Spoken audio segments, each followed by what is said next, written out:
Section 5.3 we'll start to talk about applications with trigonometry. Here I want to determine the value of theta in degrees, so I want inverse sine. On your calculator it probably looks like this. Sine inverse of 0.2465.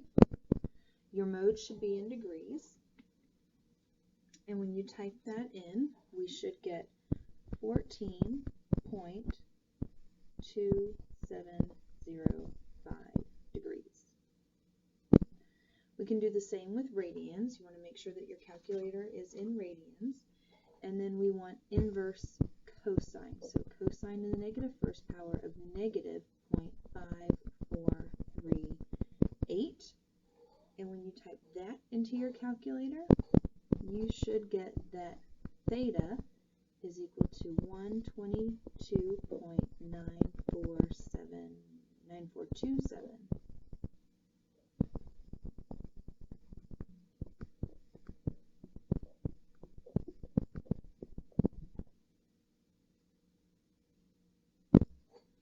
Now we want to be able to solve a triangle. I make for myself a table of angles and sides, and then I fill it in as I go.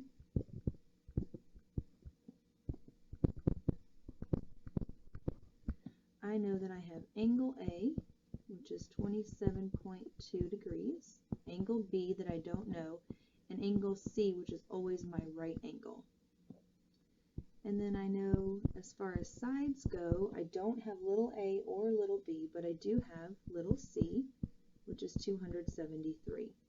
So I need to find all the rest of the information. Well, as far as the angles of a triangle go, they have to add up to be 180. So 27.2 plus 90 plus angle b equals 180. And when you solve that for angle b, we get 62.8 degrees. Now, I'll caution you when it comes to the rest of this. Generally, we only use given information. We don't use approximated information. What can happen, but doesn't always happen, is if you use approximated information to approximate something else, you could end up further away from the correct answer. So as far as finding side A goes, if I draw myself a little triangle here, and here's angle A, which means here's side A. So side A is going to be opposite angle A, and then C is the hypotenuse. Opposite and hypotenuse means I'm going to use the sine of angle A, 27.2, and I do these all as a proportion, over 1 equals opposite, which is A, over the hypotenuse, 273. And then cross multiply, we get 273 times the sine of 27.2 equals A. And when you multiply that, we end up with 124.79. Now, to find B, I'm going to continue to use the same given information. I'm going to use angle A and side C. This time I'll change my trig function to cosine. So the cosine of 27.2 over 1 is equal to the adjacent side, which is B, over the hypotenuse, 273. Cross multiply, 273 times the cosine of 27.2 equals B. And when we multiply that, we get 242.81. And then finally, we have one application problem from the top of a lighthouse. The angle of depression to the water line of a boat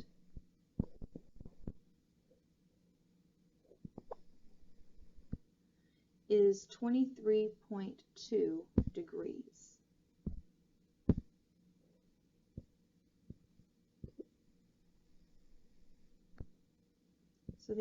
depression means if the person at the top of the lighthouse were looking straight out, it means that they have to shift their gaze down 23.2 degrees.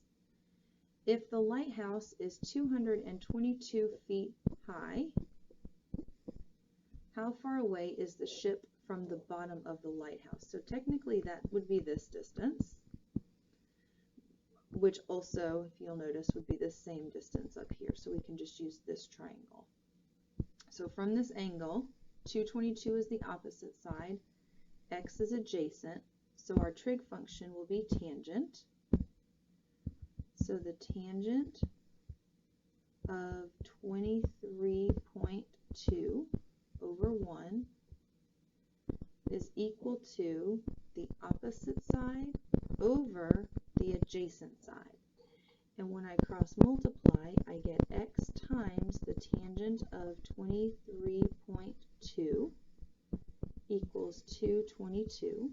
And you can divide both sides by the tangent of 23.2.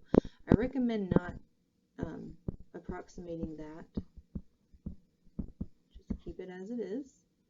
And so x is equal to 517.9.